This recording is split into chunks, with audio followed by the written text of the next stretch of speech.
My name is Eleanor Sullivan. I'm 69 years old, and at my son-in-law's birthday party, I watched my own daughter try to drug me to steal my entire $8.2 million real estate empire.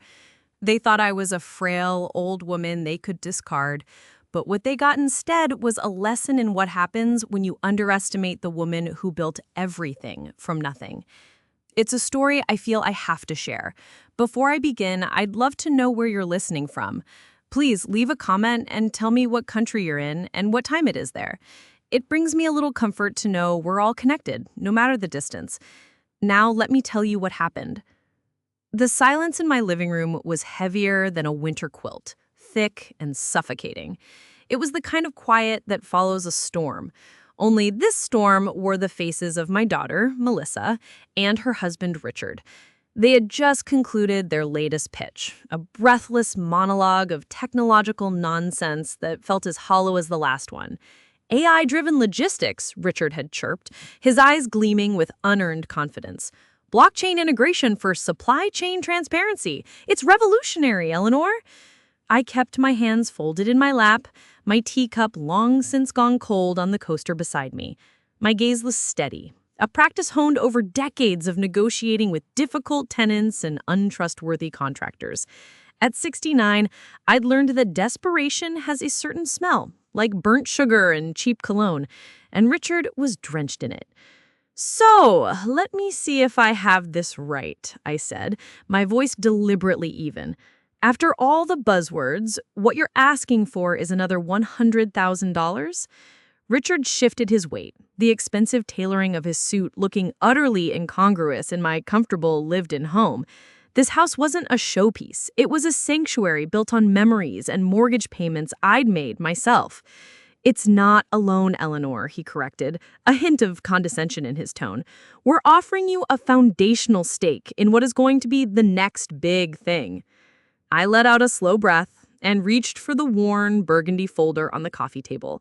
Its edges were soft from handling, a testament to years of disappointment. I didn't even need to open it. The figures were seared into my memory like cattle brands. "Let's review the portfolio of next big things, shall we?" I began, my voice taking on the patient tone I used when explaining a lease agreement.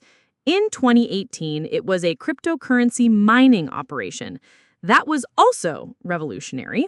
$45,000 vanished into the digital ether. Then there was the organic smoothie franchise, a brilliant idea, except the location you chose was next to a gym that went bankrupt a month later. $38,000 for commercial-grade blenders and freezers that are still taking up half your garage. I paused, letting the silence hang. Melissa, who had been staring at her perfectly manicured nails, finally looked up, her jaw tight.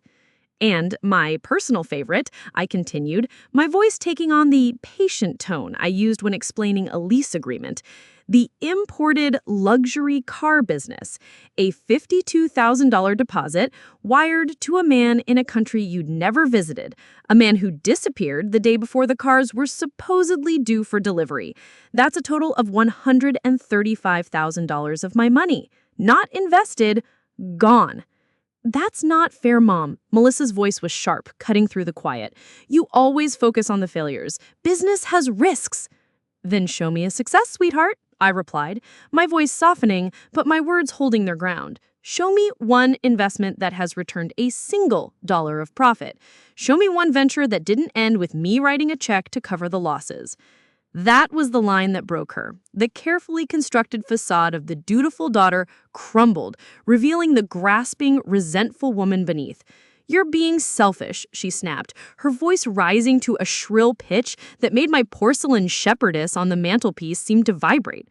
"You're sitting on all this wealth, this empire you and Dad built, while your own family struggles. We're talking about our future. We're talking about putting aside a proper college fund for Tyler, about a chance to finally get ahead, and you're hoarding it all?" The mention of my grandson was a deliberate, cruel twist of the knife. I looked at my daughter, this beautiful woman I had rocked to sleep, whose scraped knees I had bandaged, and I saw a stranger. Her eyes, the same shade of blue as my late husband Robert's, were hard with an entitlement that baffled me. She saw my life's work 40 years of 16-hour days, of fixing leaky toilets myself in the early years, of poring over contracts until my eyes burned, as a sign of not a sign of sacrifice, but a vault she was being denied the key to. This wealth, I said, the words coming out colder and harder than I intended, was earned through careful planning and hard work, not get-rich-quick schemes. My sweat and my late husband Robert's faith are the foundations of every single one of those 312 properties. It is not a piggy bank for Richard's latest hobby. The answer is no. The finality in my tone was as solid as the foundation of the house. Richard, ever the coward, immediately grabbed Melissa's arm. "Come on, honey, we should go," he mumbled, already backing towards the door. But Melissa wasn't finished. She wrenched her arm away, her eyes flashing with a spite that chilled me to my very marrow. "Fine," she hissed. "When we make millions from this opportunity, you don't dare come asking for your share. And don't expect us to take care of you when you're too old and alone to manage everything yourself. Who will you have then?" The threat, ugly and explicit, hung in the air long after they slammed the door hard enough to rattle the china in my cabinet. I stood motionless, listening to the roar of their BMW's engine as they sped away. I walked over to the mantelpiece, my fingers tracing the cool silver of a picture frame. It was a picture of me and Robert standing in front of our first duplex, young and tired but so full of hope. After Robert's funeral 5 years ago, something in Melissa had changed. The grief seemed to curdle into a kind of grasping impatience, as if my continued existence and control over my assets was an inconvenience. I sank into my favorite armchair, the silence of the house pressing in on me. I had built Sullivan Properties for them, for their future, for a security I had never known growing up in a rented house with a leaky roof. And now that very success had become a wall between us, a wall she was determined to tear down. I didn't know it then, sitting alone in the fading afternoon light, but their angry words were not the end of the matter. They were a declaration of war, and the first battle was only hours away. The next morning, I woke from a dream I couldn't quite remember, leaving behind only a residue of anxiety. I tried to shake it off as I went through my morning routine, brewing a strong cup of tea, reading the market reports, but the feeling of unease lingered like a damp chill in the air. Finally, I opened my front door to retrieve the morning paper, and the world tilted on its axis. My custom-made wrought iron mailbox, the one Robert had helped me install one sunny Saturday 2 decades ago, lay mangled on the sidewalk, its sturdy post bent at a sickening, unnatural angle. It looked like it had been hit by a truck, but that wasn't the worst of it. Splashed across my clean, white front door in jagged, furious letters of garish red spray paint was a single, venomous word: selfish. My breath hitched in my throat. My stomach plummeted. This wasn't the work of mischievous teenagers. This was a message, personal, targeted, and filled with hate. My prize-winning tulips, which I had carefully planted last fall, were crushed and trampled, their bright heads ground into the dirt under heavy, angry footprints. Patricia! Oh, dear God in heaven, what happened? I turned to see my neighbor of 30 years, Mrs. Henderson, standing on her porch in her pink chenille robe, her coffee mug paused halfway to her lips, her face a mask of shock. "It appears I've been vandalized, Martha," I managed to say, my voice surprisingly steady despite the tremor in my hands. She scurried closer to her property line, her brow furrowed with concern. "I heard a car around 2 a.m., she said, her voice dropping conspiratorially. "A dark-colored sedan. It was just sitting there, idling, for the longest time.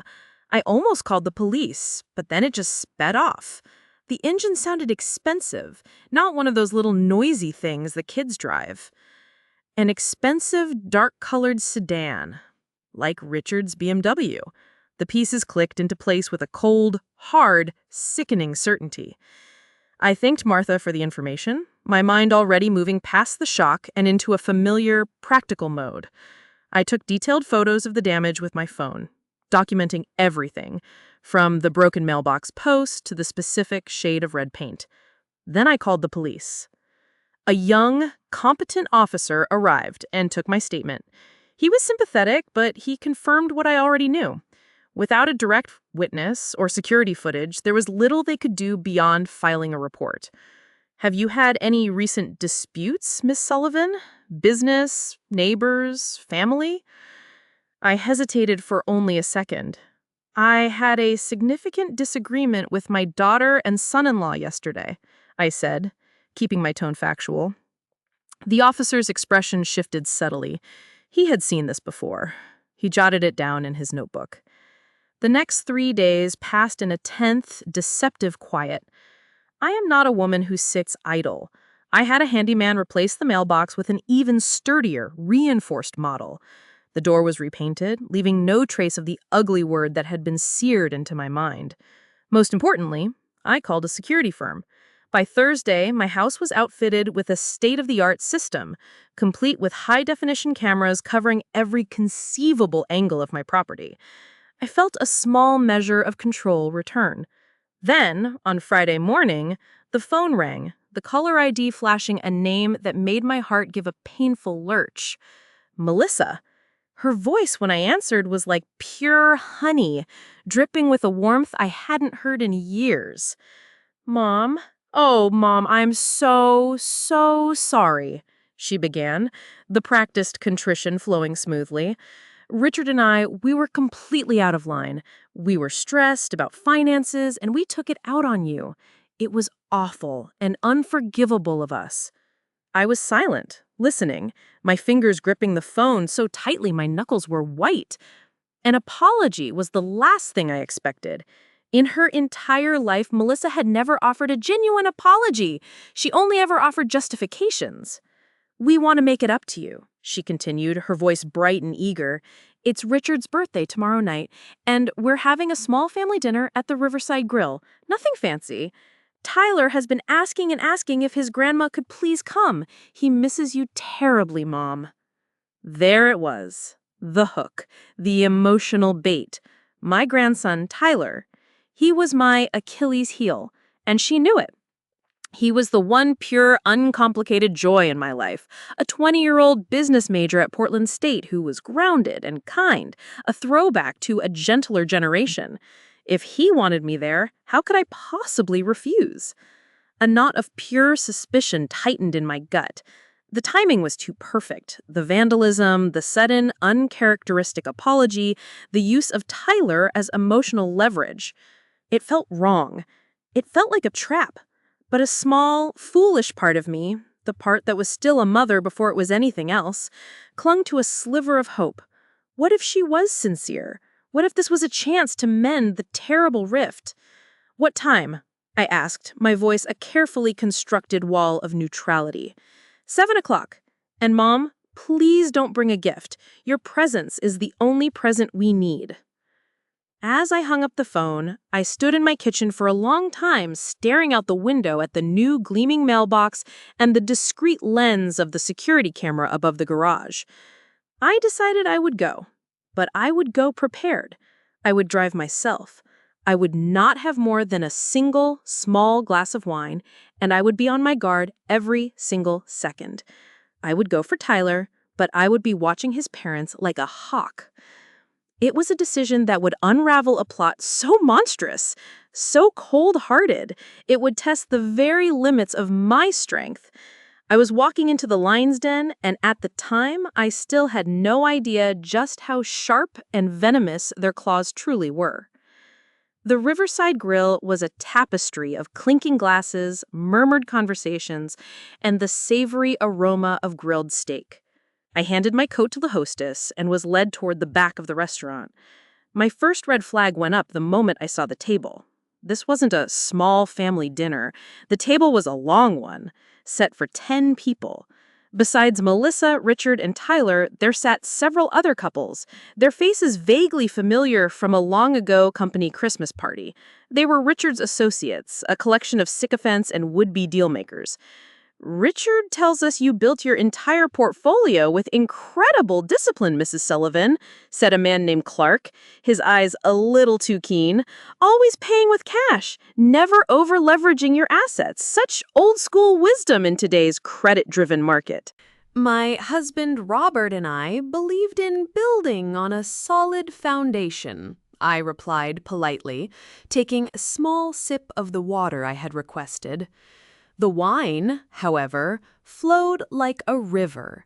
A particularly expensive Cabernet was being poured with alarming generosity. I had allowed the waiter to pour me a single glass, promising myself it would be the only one. But every time I took a small sip, a waiter would appear as if from nowhere, topping it up with a silent, efficient flourish. Melissa and Richard were constantly proposing toasts to family, to success, to second chances, to the future. It was exhausting. Through it all, I watched Tyler. He was a portrait of misery.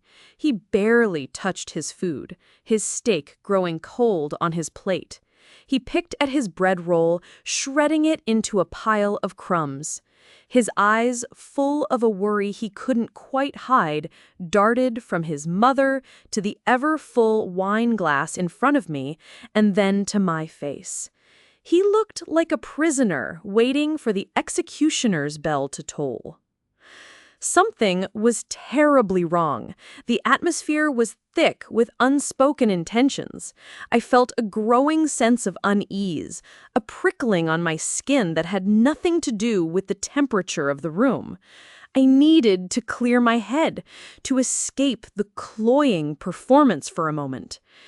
"If you'll excuse me," I said, placing my napkin on the table, "I need to use the ladies' room."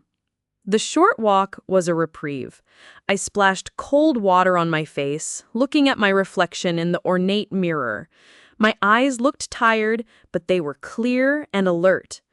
I took a few deep breaths, my business sense screaming at me that this entire evening was a transaction and I was the commodity.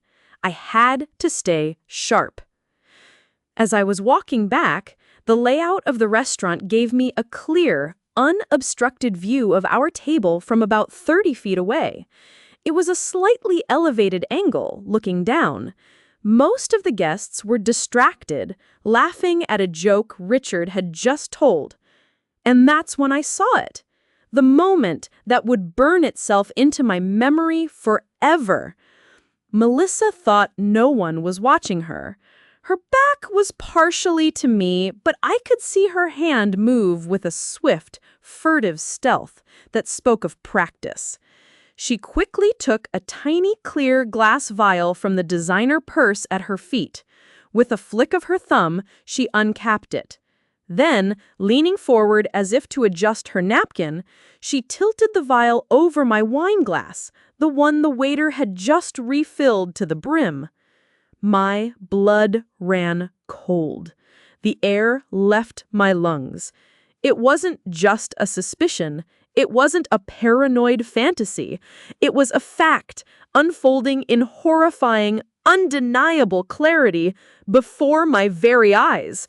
My own daughter, my Melissa, was poisoning my drink. In that same frozen, terrible moment, my eyes shot across the table and met Tyler's. He had seen it too. I watched the last vestiges of color drain from his young face, his features contorting in a mask of pure, unadulterated horror. He looked from his mother's hand, now tucking the vial away, to my face. The secret understanding that passed between us in that single, silent, sickening glance was absolute. We were in danger. I was the target. The trap was sprung. I walked the last few feet back to the table on legs that felt like they were made of wood.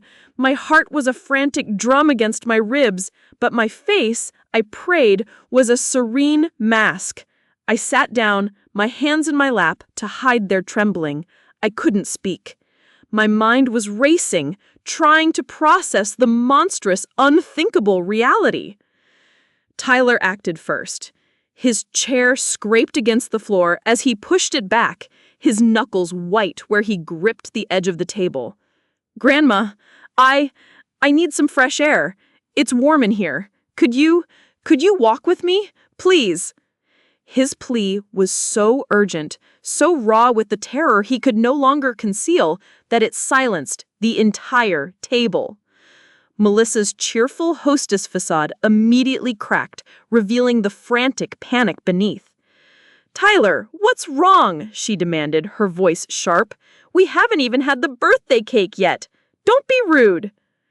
"I just need some air," he repeated, his eyes locked on mine, a desperate, silent message passing between us.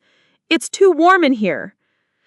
Richard chimed in, his smile pasted on, but not reaching his eyes, which darted nervously between me and Tyler. "Son, your grandmother was just starting to relax and enjoy herself. Why don't you wait until after dessert? We have a special surprise." A surprise. I had no doubt. The lawyers and the documents waiting upstairs? Their coordinated effort to keep me at that table was more damning than any confession. They were not just hosts anymore. They were my jailers. The trap was set, and they were scrambling to keep their prey from escaping. "I think I could use some fresh air too," I announced, my voice surprisingly steady and clear. I carefully placed my cloth napkin on the table beside my untouched, poisoned wine. "The room does feel a bit stuffy." I began to stand, my movements deliberate. "Mom, don't be ridiculous," Melissa insisted, her voice rising with an edge of hysteria. She took a step closer, physically placing herself in my path. "We have a special dessert coming, and Mr. Clark here still wants to talk to you about real estate syndication. Sit down." It was no longer a request, it was a command. "The evening has been lovely," I said firmly, meeting her gaze. The daughter I knew, the little girl I had raised, was gone. In her place was this cold, calculating stranger, her eyes glittering with greed and desperation. "But Tyler is right. I need some fresh air." I took a purposeful step to go around her. For a terrifying second, I thought she was going to grab my arm.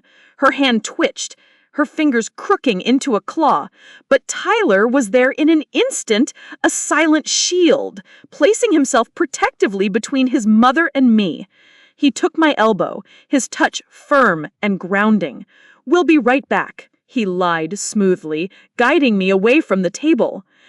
We walked towards the exit, a unified front of two. The confused and angry calls from his parents followed us like a foul wind. "Tyler, get back here! Mom, wait!" The cool night air of the parking lot hit me like a splash of cold water, but I was trembling uncontrollably, the delayed shock finally hitting my system.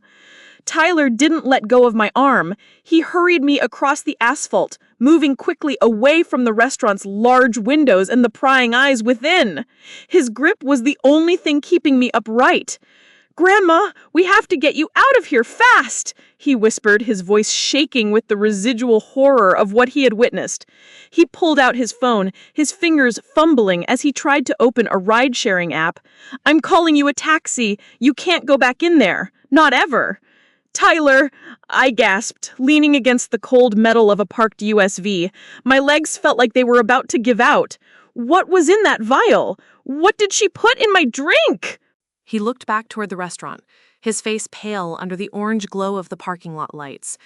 Then he pulled me further into the shadows between two large cars.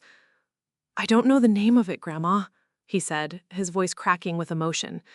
"But I overheard them yesterday. I came home early from class, and they didn't know I was there. They were whispering about a plan B for the birthday dinner. Mom was on the phone with her friend Rachel, the one who works at the vet clinic. I heard her say it was a sedative that would make you compliant and confused. She said you'd be agreeable enough to sign anything they put in front of you without a fuss." The words hit me like a physical blow, knocking the last of the air from my lungs. A veterinary sedative.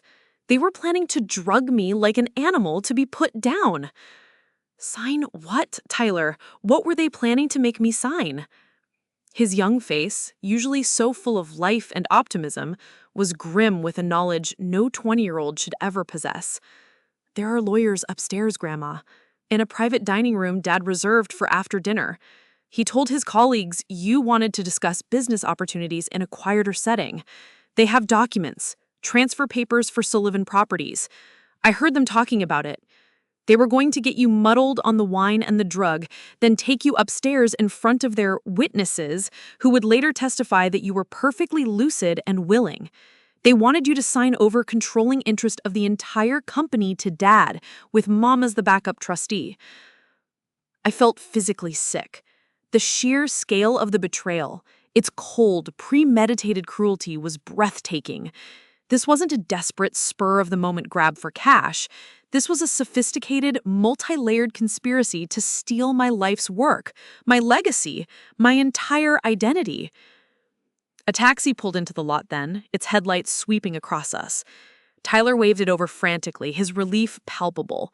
He opened the door for me. "Grandma, you can't go home. You have to go to the police. But first, you have to go to the hospital, right now. Get a blood test done tonight. You need concrete proof of what they put in that wine. That glass is still on the table. It's evidence. I'll make sure no one touches it." He had thought of everything. In the midst of his own terror, his quick, clear thinking was astounding. As I slid into the back seat of the cab, he leaned down to the open window, his eyes full of a sorrow and an apology that broke my heart. "I'm sorry, Grandma. I'm so sorry this happened."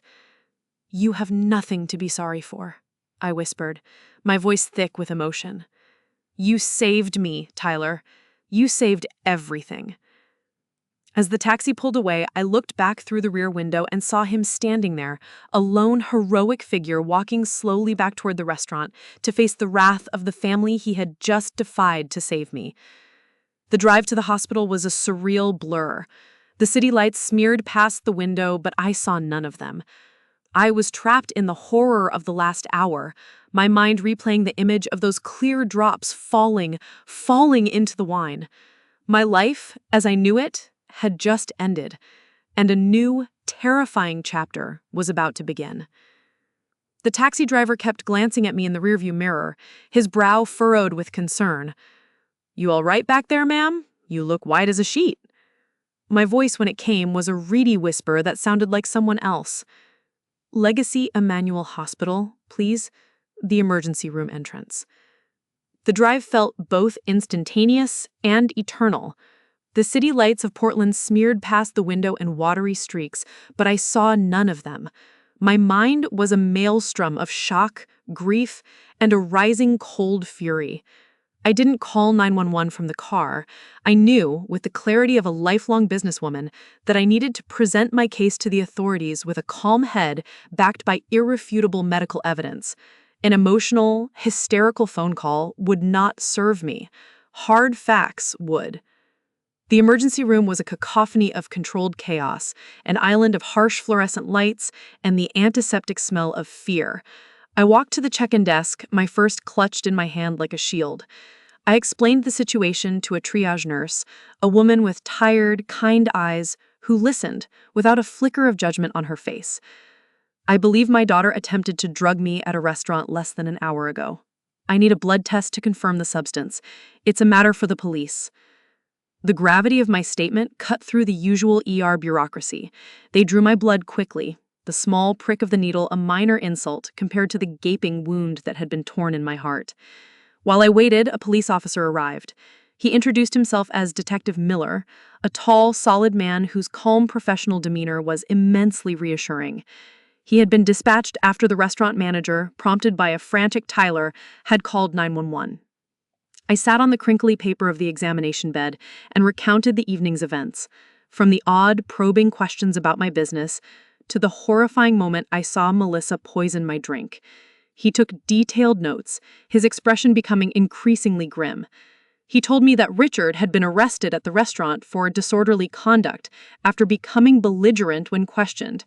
Melissa was being taken to the precinct for questioning.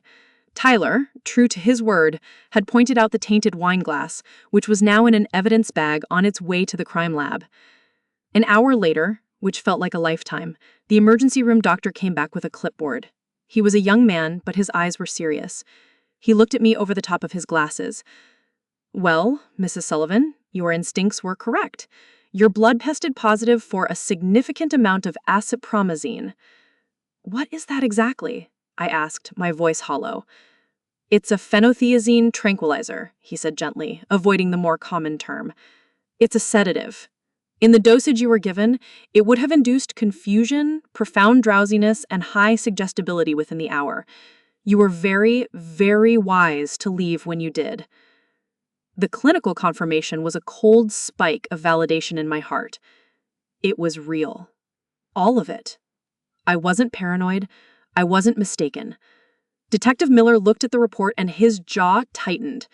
This elevates things considerably, Mrs. Sullivan. This is premeditated assault with the intent to commit a felony. This is no simple family dispute. They released me around 2 a.m. The hospital offered to have a grief counselor speak with me, but I refused. A nurse, a kind woman named Brenda, helped me to a taxi, patting my arm gently. "You're a strong woman," she said. "You'll get through this." I wasn't sure. As I rode home through the deserted, rain-slicked city streets, the adrenaline that had kept me focused and functional finally seeped away. It left behind a bone-deep exhaustion and an aching, cavernous void where my heart used to be. I unlocked the front door to my house. The familiar click of the lock sounded alien in the profound silence. I walked into the living room and stood before the mantelpiece, my gaze falling on the gallery of framed photographs that chronicled our lives. Melissa on her wedding day, smiling radiantly, her arm linked through Richard's.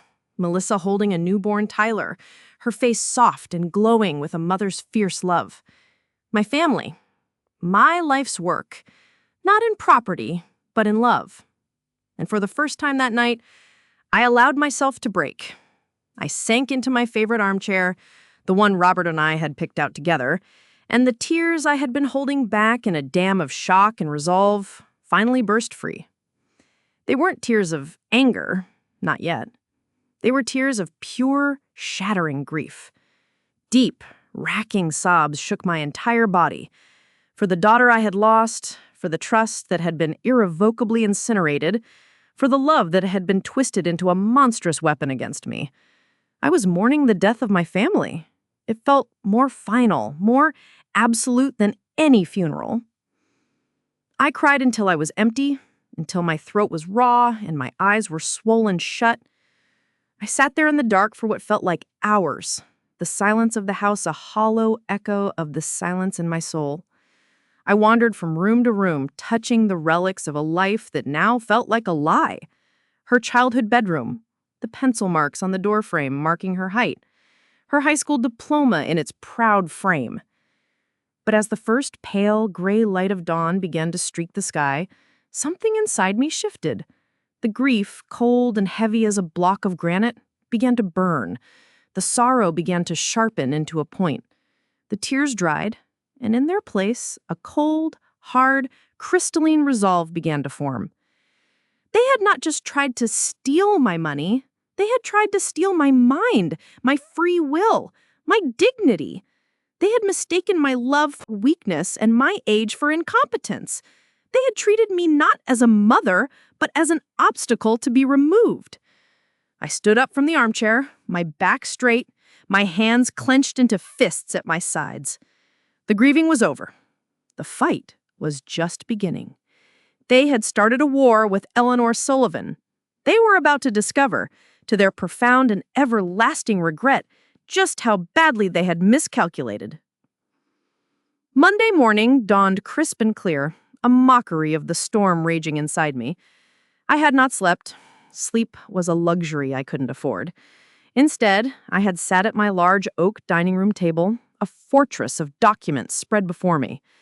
With the methodical precision of a general planning a campaign, I had pulled out every file related to Melissa and Richard, every old loan agreement I had foolishly co-signed, every bank statement from every one of their failed ventures, every pleading email asking for just one more bailout.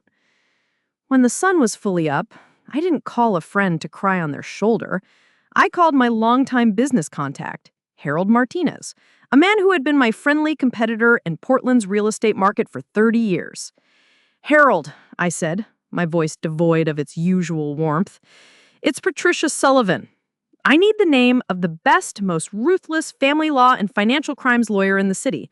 I don't need someone who is nice. I need someone who eats sharks for breakfast. Harold, a man of few words and immense discretion, didn't ask a single question. That's the thing about old-school business relationships. They're built on a foundation of loyalty and mutual respect. Mariah Santos, he said without hesitation. She's brilliant, Patricia, and she takes no prisoners.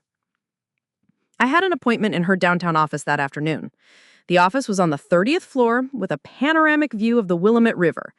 I watched the barges move slowly and purposefully downstream as I laid out the whole ugly story, my voice never wavering. Maria Santos was a sharp, impeccably dressed woman in her late 40s with intelligent, dark eyes that missed nothing. She listened intently, her pen poised over a legal pad, her face unreadable.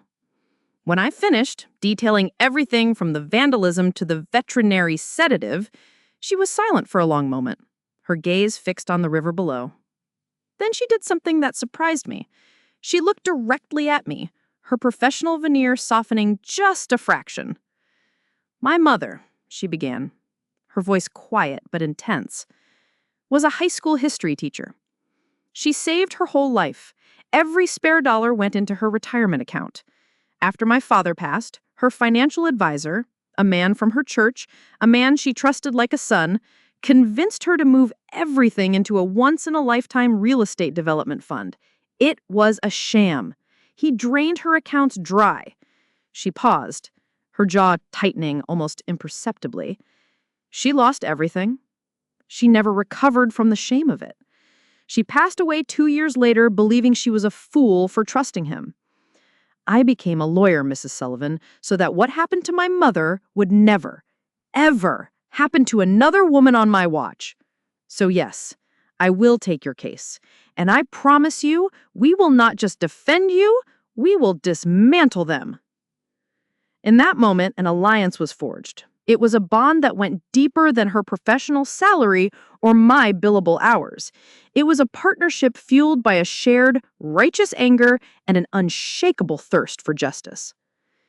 "They had help," Maria stated, her mind already shifting into strategic gear. "The drugs, the waiting lawyers, the witnesses. This was a coordinated conspiracy. We need to know how deep it goes, who the other players are." "I agree. And I want to know more than just what they did Saturday night. I want to know everything. Every penny they've ever grifted, every lie they've ever told using my name." Maria nodded, already scribbling on her pad. "I'll hire a private investigator I trust. His name is David Chen. He's the best. He's a forensic accountant. He finds things people don't even know they've hidden." While Maria set the formidable legal wheels in motion, filing for emergency restraining orders, revoking Melissa's medical power of attorney, and preparing to interface with the district attorney's office, I had another, more personal task. I drove to Portland State University and found Tyler in the student union, hunched over a textbook, looking as though he carried the weight of the world on his young shoulders. Relief flooded his face when he saw me approach. "Grandma, I was so worried. I've been calling." I sat down beside him in the noisy cafeteria, creating a small bubble of quiet between us. "I said you did the right thing, Tyler," I said, my voice firm but gentle. "You did the bravest thing I have ever seen anyone do." His voice was heavy with a guilt he didn't deserve. "Mom called me. She won't stop. She says I've destroyed the family, that I chose you over them." "Listen to me very carefully," I said, waiting until his eyes met mine. "Your parents tried to drug their mother and grandmother to steal her life's work. They destroyed the family, not you. They are trying to make you feel guilty to control you. It's a classic manipulation tactic. Don't let them." I told him about the confirmed blood test results, the undeniable, scientific proof of acepromazine. The weight of that fact seemed to lift a burden from his shoulders, the confirmation that he hadn't misunderstood or overreacted. "There's more," he said quietly, his gaze dropping to the table. "Things I didn't tell the police because I wasn't sure if they mattered. Dad was always bragging to his friends about using your name, Sullivan Properties, as unofficial collateral to get loans for his schemes. He said the banks saw the name and just assumed the money was good.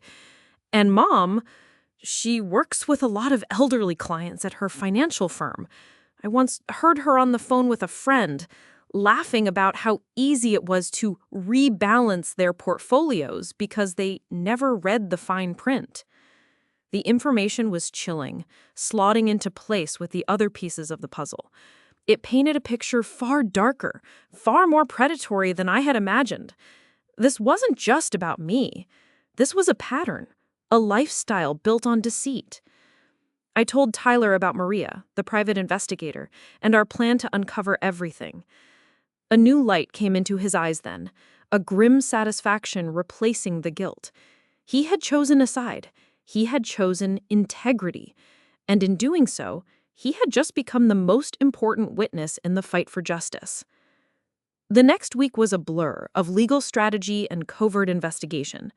While the Portland Police Department pursued their criminal case against Richard and Melissa for the events at the restaurant, a case that was now rock solid thanks to the blood test, Tyler's testimony, and the confiscated wine glass, Maria and I were quietly building a second, more comprehensive offensive. We were not just playing defense. We were preparing to lay siege. David Chen, the private investigator Maria had hired, was a man who seemed to be made of shadows and silence. He was a former forensic accountant, and he moved through the digital and physical world with a quiet, methodical precision that was fascinating and slightly terrifying. He didn't just look for information. He followed the money, knowing that money never truly lies. He delivered his first full report in a thick, unassuming manila envelope exactly 1 week after he was hired. I met with Maria in her office to review his findings. The blinds were drawn, creating a confidential cocoon high above the city. As we spread the documents across her large mahogany conference table, the true scope of my children's depravity was laid bare. It was far worse than I could have imagined. Tyler's suspicions were not only correct, they were a dramatic understatement. David had uncovered a systematic pattern of calculated fraud that went back years. Melissa, my charming, attentive daughter, had been ruthlessly skimming money from the investment accounts of at least 18 elderly clients at her firm, Pinnacle Financial. She was a predator who targeted the most vulnerable. She would gain their trust, become their friend, and then, with surgical precision, she would manipulate their statements, moving funds through a dizzying series of shell accounts. The total theft amounted to nearly $400,000. It was a massive federal crime, a profound breach of fiduciary duty that could lead to serious prison time and the permanent revocation of her financial licenses. Richard's activities were less sophisticated, but just as damning. He had used my name and the sterling, hard-won reputation of Sullivan Properties to fraudulently secure over $280,000 in loans from 6 different local and regional banks. He had presented them with falsified documents, artfully crafted to suggest that my company would back his investments. He had used my legacy as his personal line of credit. He was a house of cards, using the funds from one bad loan to make the minimum interest-only payment on another, a frantic juggling act to keep the whole scheme from collapsing. The district attorney will have a field day with this, Maria said, her voice a low hum of controlled fury. With the evidence from the drugging, which establishes clear criminal intent, plus all of this, they could be facing federal racketeering charges. This isn't just a series of bad decisions. This is organized criminal activity. My mind was reeling, but a strange clarity was cutting through the shock. What about their victims? I asked, my voice low but steady. The 18 clients Mom was supposed to be protecting? The 6 banks who trusted her husband? That's the most insidious part, Maria replied, tapping a neatly organized file. As of this morning, most of them don't know they're victims yet. Julie's been cooking the books, so their quarterly statements look perfectly normal. Brad's been making just enough of his payments to keep the bank's automated systems from sounding the alarm. They exist in a bubble of blissful ignorance. An idea began to form in my mind, cold and precise as a surgeon's scalpel. They had built their glittering false world on a foundation of lies, a foundation protected by the silence and trust of their victims. What would happen if that silence was suddenly, brutally broken? What would happen, I said, looking at Maria, my gaze steady, if all 24 of those victims, the clients and the banks, received an anonymous package tomorrow, a package containing simple, undeniable proof that they have been robbed? Maria's professional calm broke for a second. Her eyes widened and a slow, dangerous smile spread across her face. Financial panic, she breathed, the words hanging in the air. A run on the bank. Julie's clients would call the firm's compliance department, demanding immediate audits. Brad's lenders would call in their loans, citing fraud. Their entire house of cards. It would collapse. Overnight. She leaned back in her leather chair, a newfound respect in her eyes. "You have to advise me, Patricia," she added, her lawyerly caution kicking back in for a moment, "that this could be seen as vigilante justice. The DA might not like it." "I'm not talking about vigilante justice, Maria," I corrected her gently. "I'm talking about truth-telling. I'm talking about arming the innocent with the information they need to protect themselves from further harm. We have a moral obligation to do so." The fight in Maria's eyes flared to life. "It's a bold move. It's a chess move. And I love it." But I wasn't finished. An idea, even more strategic, crystallized. "We don't hit them all at once," I said, the instincts that had served me for 40 years in the cutthroat world of real estate kicking in. A mass attack is messy. We execute a targeted strike first. We cut off their resources, sow chaos in their primary camp. We send the first package to only one place, Mr. Abernathy, the CEO of Pinnacle Financial. Let them clean their own house. The fallout will be official, it will be terrifying, and it will leave Melissa completely exposed and unemployed before her other victims even know what is happening." Maria nodded slowly, her admiration clear. "You cut the head off the snake. Patricia, you would have made one hell of a lawyer." "I'm a businesswoman," I said, my voice as cold and hard as steel, "and my daughter and her husband have become a very, very bad investment. It's time to cut my losses and liquidate their assets." The plan was set. The first move of my counteroffensive was about to be made. The package was a masterclass in professional understatement. It was not a bulky file, but a slim, elegant FedEx envelope. Inside, there was no emotional letter, no angry accusation, no hint of a personal vendetta. There was only a cover sheet, a single business-like paragraph, and 16 pages of cold, hard, irrefutable evidence. The cover sheet was addressed directly to Mr. Charles Abernathy, the CEO of Pinnacle Financial, and was marked strictly personal and confidential. It read, "Dear Mr. Abernathy, a review of the enclosed documents is strongly advised. They pertain to potential fiduciary misconduct by your employee, Mrs. Julie Sullivan Hayes. We suggest you begin a comprehensive internal audit of her entire client portfolio. For expediency, you may wish to start with the accounts of Margaret Chen, Robert Miller, and Eleanor Vance." The enclosed documents were devastatingly simple.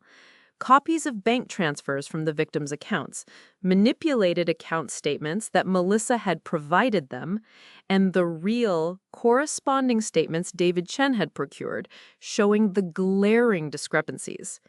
The money trail was clear, leading directly to a shell corporation registered under a name that David had traced back to an old college friend of Richard's.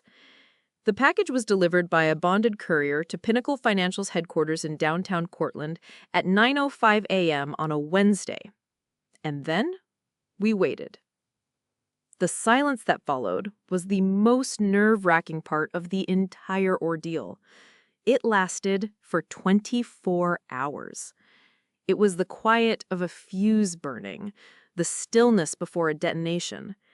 I tried to go about my business.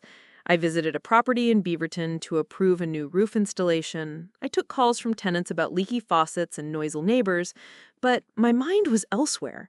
I was a general who had fired the first critical cannon shot and was now waiting for the smoke to clear to see the damage. Every time my phone rang, my heart leapt into my throat. The call finally came, not to me, but to Maria's private office line at 10:15 a.m. on Thursday. It was from a senior partner at the law firm that represented Pinnacle Financial. His voice, Maria later told me, was a tight, controlled mixture of raw panic and corporate fury. "We received a package," he had said, foregoing any pleasantries. An internal audit was launched yesterday.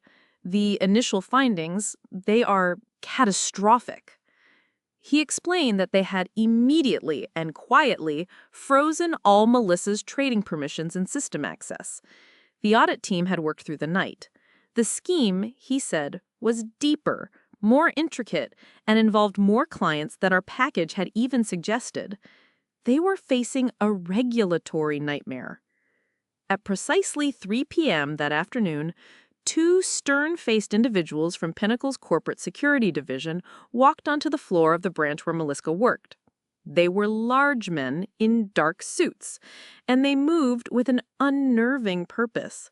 They didn't speak to her.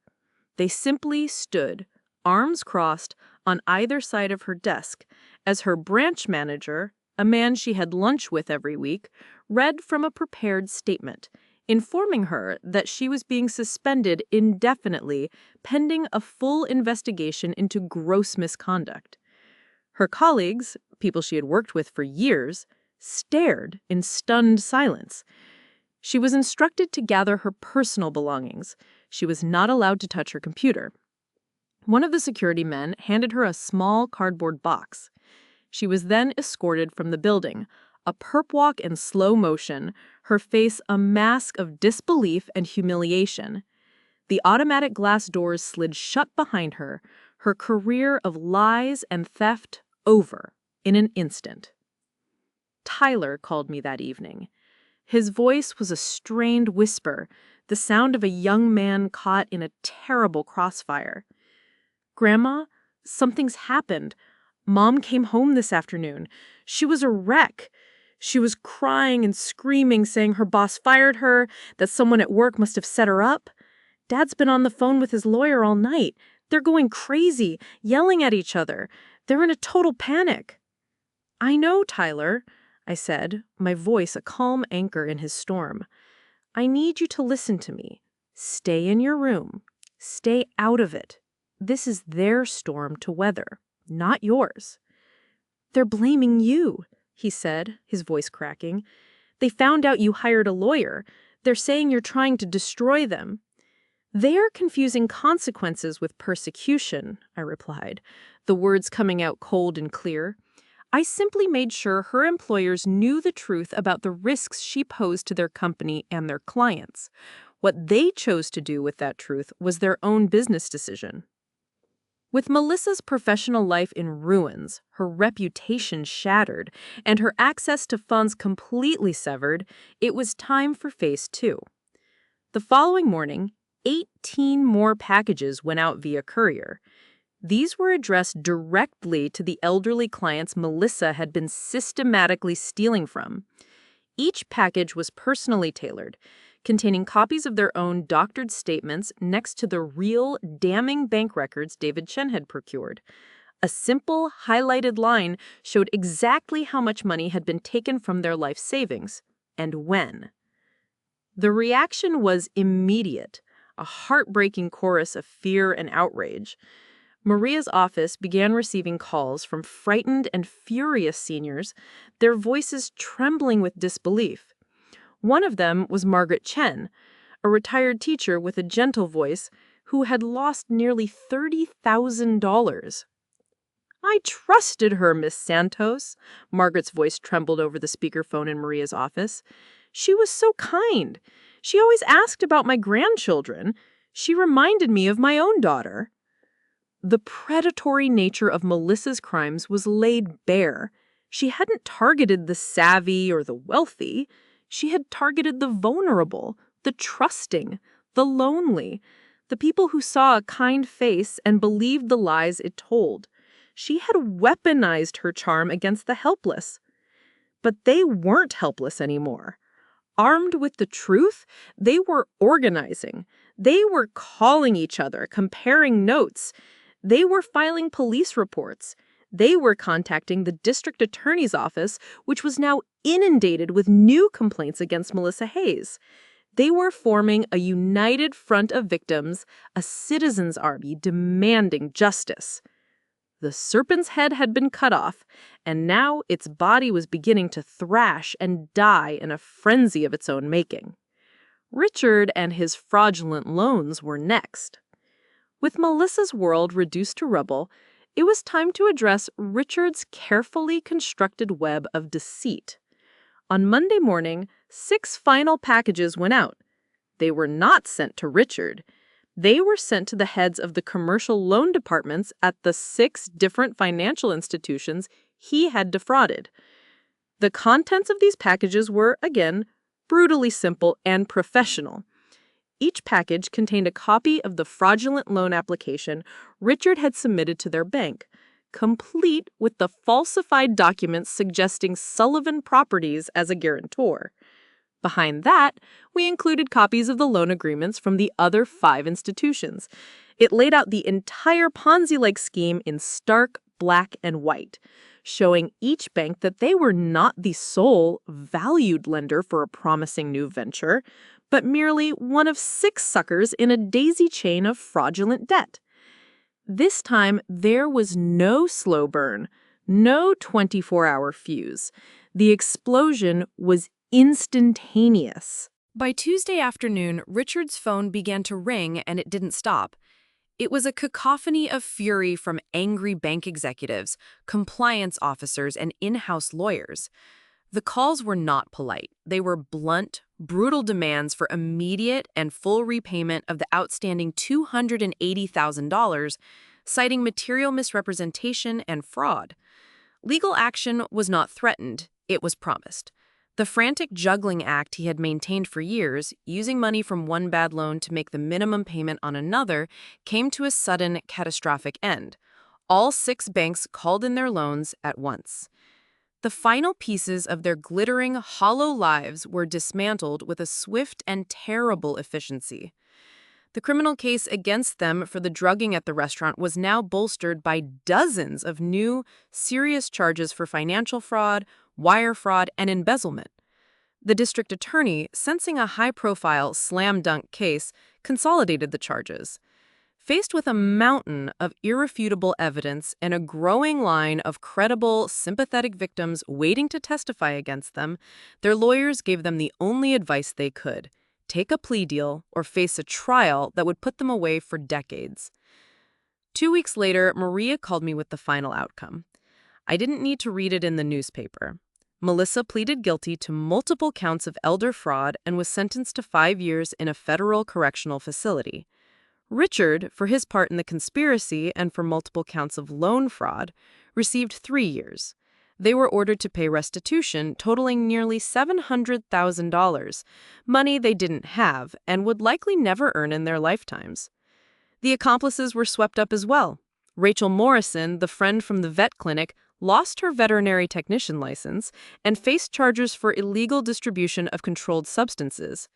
James Fletcher, the smarmy lawyer who had been waiting upstairs at the restaurant, was disbarred and faced his own conspiracy charges. The entire web had unraveled. Their house, the oversized symbol of their fraudulent success, was immediately put on the market by a court-appointed trustee to cover a fraction of their debts. I expected to feel a sense of triumph, a surge of victory, but as Maria relayed the news, what I felt was a quiet, somber, and profound sense of peace. The storm had passed. Justice, in its slow, grinding way, had been served. A few days later, on a cool, overcast afternoon, my doorbell rang. I opened it to find Richard and Melissa standing on my porch. They were out on bail, awaiting transfer to their respective correctional facilities. They looked diminished. The arrogance and defiance were gone, stripped away by public humiliation and the cold reality of their future. They were left with a hollow-eyed desperation that was almost pathetic. "Mom," Melissa began, her voice cracking, the word a parody of what it once meant. "Please, you have to help us. You have to talk to the judge. You can write a letter. Tell them it was all a mistake, a terrible misunderstanding." Richard, his expensive suit now looking rumpled and sad, nodded eagerly beside her like a puppet with its strings cut. "We'll pay you back, Eleanor. I swear, every cent. I'll get a job, a real job. We just need another chance." I looked at them, truly looked at them. Not at the monsters who had tried to destroy me, but at the two broken, morally bankrupt people standing on my doorstep. I saw the daughter I had raised, the woman who held so much promise. I saw the man she had chosen, a man whose weakness she had fed and whose greed she had amplified. And I felt a flicker of something, not pity, but a profound, aching sadness for the sheer waste of it all. But the time for sadness was over. This was the time for the final, necessary truth. "There are no more chances," I said, my voice quiet, but as unyielding as the old oak tree in my front yard. "This wasn't a misunderstanding, Melissa. It was a choice, a series of choices. You chose to lie to your clients. You chose to steal from the elderly. And you," I said, my gaze shifting to Richard, "chose to build a life on fraud using my name as your shield." I looked back at my daughter. "And together, you chose to drug me. Your mother. Your grandmother to your child. There is no misunderstanding that." Tears, real or fabricated I couldn't tell, streamed down Melissa's face. "But we're family! You can't just throw us away! What will people say?" I met her gaze, and for the first time, I think she saw not just her mother, but the woman who had survived 69 years in this world, who had clawed her way up from nothing to build an empire. "You are confusing biology with family," I said, the words coming from a place of hard-won, crystal-clear clarity. "Family is trust. Family is loyalty. Family is respect. You forfeited your place in this family when you uncapped at Tiny Vial. My family," I continued, my voice gaining strength with every word, "is the grandson who had the courage and integrity to protect me. My family is the neighbor who stood as a witness when she could have stayed silent. My family is the community of people I have built relationships with for 40 years, people who value honesty and hard work. You are no longer a part of it." I took a small step back, my hand resting on the doorknob. I said, "The life you have now is not my doing. It is the direct and unavoidable result of your own actions. You built it. You live with it. Now, please leave my property."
Grandma, he said, taking the seat I offered him at my kitchen table, I've been thinking a lot about what I want to do with my life after I graduate. Oh, I said, pouring him a cup of coffee, the aroma filling the sunny room. He looked at me with a seriousness that made him seem older than his years, a gravity that had been forged in fire. I don't want easy money, he said, his voice firm. I don't want schemes or shortcuts. I want to build something real, something tangible and honest, like you did. I was wondering if I could work for you part-time. I want to work for Sullivan Properties. I want to learn the business from the ground up. A warmth spread through my chest, a feeling of pride so intense and pure it almost brought tears to my eyes. This was the real victory. This was the ultimate vindication. It wasn't the prison sentences, not the financial ruin of my enemies, not the satisfaction of being proven right. It was this. My grandson, having seen the ugliest side of greed, actively choosing a path of integrity. I would like that very much, Tyler, I said, my voice thick with emotion. But I mean it when I say from the ground up. You'll start at the bottom. You'll answer maintenance calls on the weekend. You'll learn how to screen tenants, how to read a credit report, and you'll learn what a leaky faucet at 3 o'clock in the morning really feels like. His face lit up with a genuine, unforced smile. I wouldn't have it any other way, Grandma. And so his real education began. It was an apprenticeship, not just in property management, but in life. I took him to the very first duplex I ever bought, the humble building where Sullivan Properties had been born from a dream and a second mortgage. I showed him the worn, handwritten ledgers from 40 years ago, where I had tracked every dollar of rent and every expense with a pen and a prayer. I taught him that a person's word is their bond, and that your reputation is the most valuable asset you will ever own, an asset no one can take from you unless you give it away. He was a natural, not just because he was smart, which he was, but because he was compassionate. He treated our tenants with a deep and abiding respect. I watched him handle a dispute between two neighbors, not by citing the rules in the lease, but by listening to both sides and finding a fair, human solution. He saw them as people, not just as line items on a balance sheet. One afternoon, we were standing on the porch of that first duplex, the paint fresh from a new coat he had helped arrange. This is where it all started, I told him.